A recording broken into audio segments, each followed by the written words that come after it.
If you're looking for a reliable phone monitoring solution, you've probably heard of MSpy. In today's video, we'll show you step-by-step how to install MSpy on an Android device in 2025. Now let's see how to install MSpy on Android. Step 1. Disable Play Protect on the target phone. Go to Play Store. Tap the profile icon, find Play Protect. Then open Settings and turn off Scan Apps with Play Protect. Step to download the MSpy installer. Open a browser and go to getmspy.net or scan the QR code. Check I am not a robot, pass the CAPTCHA, and click Download. Tap Open and then Install. If you see a warning pop up, press Settings and allow it. After installation, press Open and ignore any security alerts. Step 3. Enter your registration code. Now your phone already has MSpy installed. You need to follow the on-screen guide to enable different permissions. There are 11 steps in total. Of course, if that feels too complicated, you can let the phone do it automatically. Just tap Continue all the way through.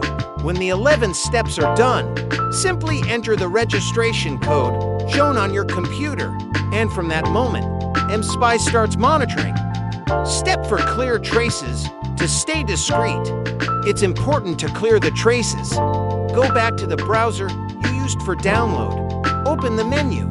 Go into Settings, Privacy, Clear Browsing Data. Then, delete the installer file from Files and Downloads. Finally, empty the trash to remove it completely. Step 5. Turn on Location next. Head into Settings, Location. Switch on Use Location. Step 6. Final checkup almost done. Pull down the notification bar and clear any alerts related to MSpy. Then open the recent screen and close files. Play Store, Chrome, and Settings. This way, there's no obvious sign of the installation. Now your installation is complete, and you can finally start monitoring. On the dashboard, you'll see a list of features. If you notice a green dot next to a feature name, that means MSpy is actively collecting data for that function. For example, activity timeline, calls, contacts, photos, and more. But remember, some advanced features, like remote camera, surroundings recording, or live screenshots, are only available if you upgrade to the Extreme plan. And that's it. If you'd like us to review more apps like MSpy, drop your suggestions in the comments below. And don't forget to like and subscribe for more tech guides.